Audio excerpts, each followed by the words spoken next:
Thanks, Ray. He's making a habit of these late goals, isn't he? Scored a late equaliser against Everton, scored a 97th minute winner at Bournemouth, the winner at West Brom, 84th minute winner at Huddersfield, and now a 96th minute winner for Sterling against Southampton. Charlie, just how important has he been to City this season? Oh, well, he's been stunning. We rave about their strikers, their wide men. He can play both right and left. There's no problem for him. I think Ian was touching on it earlier. He's maturing. He's understanding the give and go situation where it used to just be more individual. Now it's about 1-2s. And that's what his goal was about. He knew it was choked, so much traffic in the box, couldn't find a space. No one could find a space. Even De Bruyne tonight really found it hard to have a tailing pass. So he decides to shift it and then a little pass out so that De Bruyne can maybe come on and strike it. He can't because, again, the traffic, all the defenders, midfield players are swamping him so he can't get his shot away. And then he delivers the most clever, curling, bending shot that you can imagine at that time because people snatch at things in those times of the game. He keeps a composure. He actually misses quite easy chances for me. Not a natural finisher, but he can come up with something genius tonight, and he's done that. I was waiting for Aguero or someone to produce it. Wasn't. It was Sterling yet again. And his goals have actually earned them an extra 9 points this season. Without them, they'd be a point behind Manchester United. Obviously, things can work out differently in games, but still, that's how important he's been. It's dramatic. Because before that, as you're explaining, City not at their best. No. They made all these changes. Yeah. They did have 26 attempts on goal, but still, they weren't at their fluent best. Was Guardiola maybe a little guilty of taking Southampton too lightly? He'll probably find a reason to say this is the reason I arrested Sane and David Silva was on the bench. They were the two that you were looking at. Jesus has to play wider left tonight and he didn't really get involved in the game. Found it tiring, mentally drained. As I mentioned, it was a back five for Southampton, 3 centre midfield players, compact, so that they said to Man City, if you're going to do anything, you have to go round the back of us.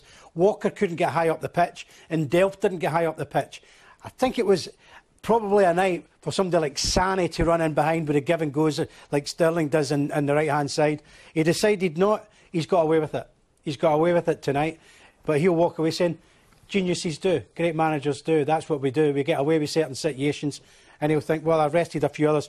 But some of the players, Aguero, Jesus, De Bruyne, were pretty ordinary tonight. And Southampton had the best chances in the match. It was a awkward-looking shape for me, but this manager does that. And then when he went 1-1, with Buffal's beautiful take and cut back for Romeo, you thought, is there an opportunity for them? They'll feel hard done by, no doubt about that, because defensively it was pretty dogged and good determination. But the first goal is off the shin of Van Dijk. It's a pretty lazy clearance. It was an awkward set piece that came into him, but he should be better than that. He ends up kind of just glancing at it, and it just takes a little slide off his shin pad and deceives the goalkeeper. Arsenal scored 5 in their game against Huddersfield. Phil watched it. Did the performance match the impressive scoreline? Well, it did do in the end. I think Huddersfield sort of helped Arsenal in a way. Only 1-0, scored in the 3rd minute through Lacazette, who apparently got injured at that point. You wouldn't have thought it was going to be 5-0 at half-time. Lossell in the Huddersfield goal not really tested too much.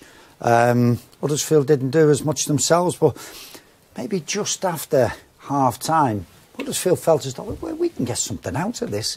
And he started to venture forward a little bit more. Quana got inside right, gets into the box, should really score, check saves. Just after that, a couple of minutes, ball goes in the air. You've seen it yourself, Jules. And he's about 3 yards facing his own goal, Peter Cech.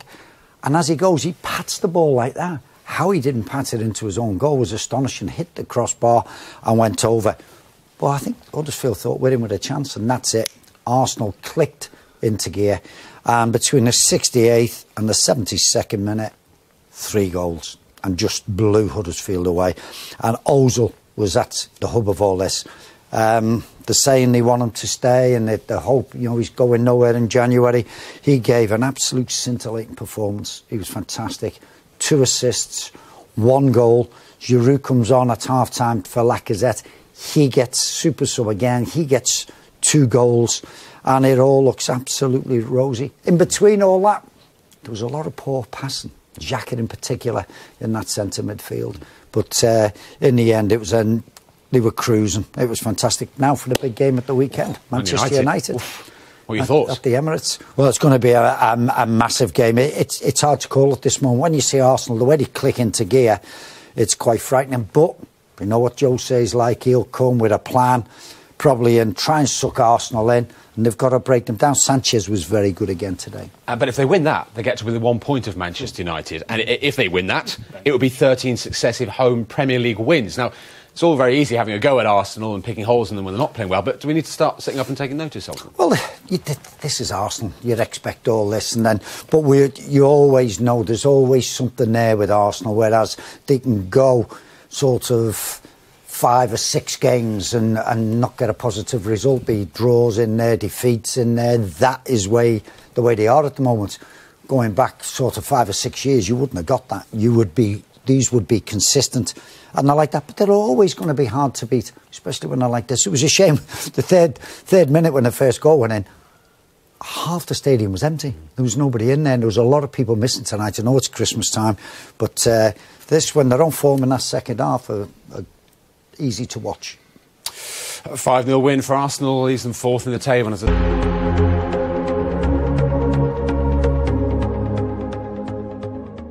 Chelsea won to move to within 3 points of Manchester United in second. 1-0 against Swansea. Ian Dowie, but how one-sided was it? Well, yeah, for 70 minutes was very one-sided. I mean, they had a little bit of a flurry in a couple of early stages of the game, but then again they took over corner after corner. Never really tested Fabianski to the extent. Pedro had a couple of really good opportunities. Willian was outstanding. Fabregas put some incredible deliveries into the box, but you've got to say Van der Horn and particularly Alfie Mawson, you know, clearance after clearance, getting their bodies across the line, defended magnificently well. And then they go asleep, really. You know, it'll be a poor goal when Paul Clement looks at it. They do a short corner, Fabregas and Willian, and they don't burst the gut to get out there and block it down. As a result, they roll a ball to the edge of the box, and Kante hits a shot. It's going to probably bend wide, hits Wilfred Boney on the head, and Rudiger's coming at the back post. Not easy, because it's going at pace. Comes at head height, and he just glances it down into the ground and past Fabianski. It's a really good finish, and it's not offside. It's definitely offside. And then the game sort of peters out a bit. They don't really drive for it. There's a lot of changes tonight. Mr. Sparker, Hazard, you know, he left Aspilicueta off the bench. A couple of other changes. Good to see Moses come back on, but Rudiger was very impressive. You know, he gets the goal, but also defensively, some really good passes. It was a very comfortable game. Almost like they managed it the way they wanted to, but by no means impressive in the way they played. You know, Fabianski wasn't really over-tested. Did they deserve to win? Yes. Could Swansea have nicked it? Maybe, but I've seen Swansea, they need a bit more cutting edge. Really, you know, Thibaut Courtois didn't have to go out of the third gear to do any of the saves, so very, very comfortable defensively. And they had a little flurry late in the game where Ayew showed some pace and strength. You know, they need a goal threat, you know, for me. I know Tammy Abraham's missing. Boney, it's the second game in a row he's played, so that should get him much sharper and brighter. But, you know, there's some big games ahead for Swansea in there, and the big positive for me was their defensive unit tonight. I thought Norton, Mawson, and particularly Van der Horn, them, and even Olsen a little bit, were really good. Didn't create enough going forward. And there's a lot don't when they go to Chelsea, but I think Paul Clement will be pleased with them defensively, but they need to offer more as an attacking force. And they looked a little bit leggy because they put some work in on the game at Burnley at Bournemouth on Saturday, at home to Bournemouth on Saturday, and they didn't really have that sharp cutting edge tonight. And just finally on Chelsea, they're not at the best. They made changes. They've had a couple of wobbles this season, but here they are, 3 points off Man United in second. Do you still see them as a big part of the conversation going forward into the new year? Yeah, I think because of the manager. I think Morata doesn't quite get the credit he deserves. I think he's a top-class centre-forward. He's great in the air, his movement's sharp, his movement's bright. They've got a wealth of talent in wide areas for me in Hazard and Willian and Pedro. And Fabregas' quality. Add to that Bakayoko and Kante's just a force of nature. They can certainly go on a run of games. I mean, Merce was talking about the run of games could be quite an incredible run in the next sort of 12 or 13 games. They've only got one or two big sides. They could be right on someone's coattails if anyone drops any points. Let's look back at an eventful game at Goodison Park. Everton now 13th in the table, 5 points clear of the relegation places, and West Ham in that bottom three after a 4-0 win at Goodison Park. Paul Merson watched it. Maybe they don't need Big Sam after all then, Paul. No, I was pleased with David Unsworth tonight, you know, for him to get a win, you know, and a good win at home. It was a funny game. First half, West Ham were poor. Rooney scored 2 goals. I thought the young lad Kenny done well. Rooney first one, he put it in. Then he misses the penalty and it gets saved by Hart and then he just taps it in. That's the first. It's a walk in the park. And then they come out second half and it is all West Ham. It is all West Ham and they get a penalty, a stonewall penalty. And, I mean, Lanzini misses it. I mean, Pickford is well off his line. But, you know, you should score the penalty. If the penalty goes in, I think it's a game changer. I think West Ham gets something out of the game. And then you go and see one of the best goals of the season. I mean, what a goal. I mean, and the ref, you've got to hold your hands up for the ref because the ref's like Matrix. He literally goes like that. Because if he doesn't, he hits the ref and he drills it. I mean, a little, what would you call it, a 7-iron? Yeah, punch little 7-iron. Punch 7-iron and he just pings it and he just floats in. As soon as he hits it, he knows it's in. And then Williams with a header. Like the Matrix. Great ball. Great header by Williams from a corner. But West Ham, wow. And when I said their best player was Antonio, and he'd come on as sub. Surely you'd be saving him, but I don't know what for. They got Man City.